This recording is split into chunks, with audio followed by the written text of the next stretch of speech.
بسم اللہ الرحمن الرحیم۔ السلام علیکم ورحمۃ اللہ وبرکاتہ۔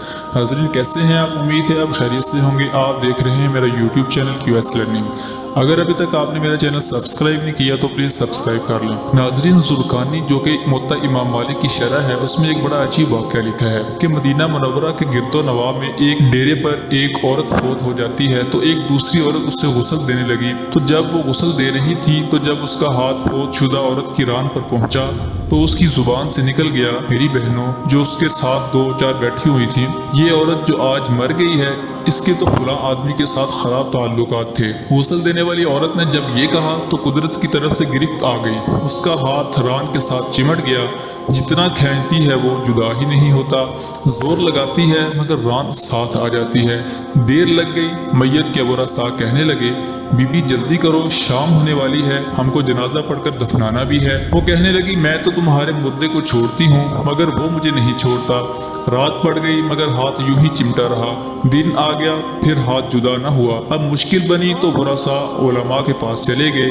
ایک مولوی سے پوچھتے ہیں، مولوی صاحب، ایک عورت دوسری عورت کو غسل دے رہی تھی کہ اس کا ہاتھ اس میت کے ساتھ چمٹ گیا ہے، اب کیا کیا جائے؟ وہ فتویٰ دیتا ہے کہ اس کا ہاتھ کاٹ دو۔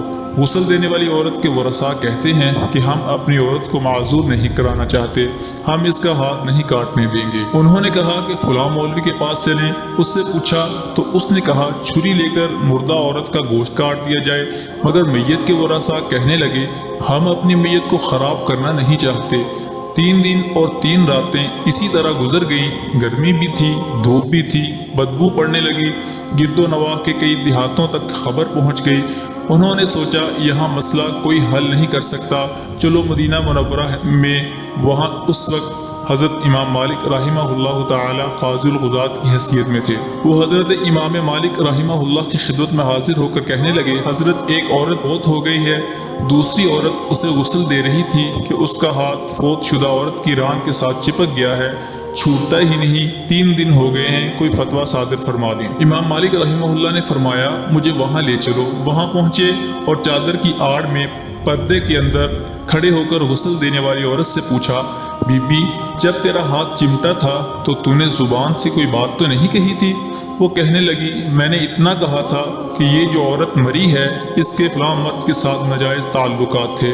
امام مالک رحمہ اللہ تعالی نے پوچھا، بی بی جو تو نے تہمت لگائی ہے کیا اس کے 4 چشمدید گواہ تیرے پاس موجود ہیں؟ کہنے لگی نہیں۔ پھر فرمایا، کیا اس عورت نے خود تیرے سامنے اقرار جرم کیا تھا؟ کہنے لگی نہیں۔ آپ رحمہ اللہ نے فرمایا، پھر تم نے تہمت کیوں لگائی؟ اس نے کہا، میں نے اس لیے کہہ دیا تھا کہ وہ گھڑا اٹھا کر اس کے دروازے سے گزر رہی تھی۔ یہ سن کر امام مالک رحمہ اللہ نے وہیں کھڑے ہو کر پورے قرآن پہ نظر دوڑائی۔ پھر فرمانے لگے، قرآن پاک میں آتا ہے، والذین یرمون المحصنات ثم لم یأتوا بأربعة شہداء فاجلدوہم 80 جلدہ۔ سورہ نور کے اندر اللہ رب العالمین فرماتے ہیں، جو عورتوں پر بلا وجہ تہمتیں لگا دیتے ہیں پھر ان کے پاس 4 گواہ نہ ہوں تو ان کی سزا یہ ہے کہ ان کو 80 کوڑے مارے جائیں۔ تو نے ایک مردہ عورت پر تہمت لگائی ہے، تیرے پاس کوئی گواہ نہیں تھا، میں وقت کا قاضی القضات حکم کرتا ہوں، جلادوں اسے مارنا شروع کر دو۔ جلادوں نے اس عورت کو مارنا شروع کر دیا۔ وہ کوڑے مارے جا رہے ہیں، 70 کوڑے ہو گئے مگر ہاتھ چمٹا رہا۔ 75 کوڑے مارے گئے، ہاتھ پھر بھی جدا نہ ہوا، اور 79 کوڑے ہو گئے، ہاتھ پھر بھی جدا نہیں ہوا۔ جب 80واں کوڑا لگا تو ہاتھ خود بخود جدا ہو گیا۔ ناظرین، آج ہمارا کیا حال ہے؟ ہم نہ زندوں کو چھوڑتے ہیں اور نہ ہی مردوں کو۔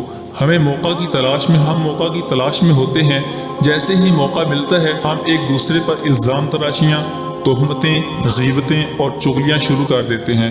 نہ ہی کوئی ہمارے ہاتھ سے محفوظ اور نہ ہی کوئی ہماری زبان سے۔ ہمیں اس واقعے سے عبرت پکڑنی چاہیے اور اپنے ہاتھ اور زبان کو کنٹرول میں رکھنا چاہیے۔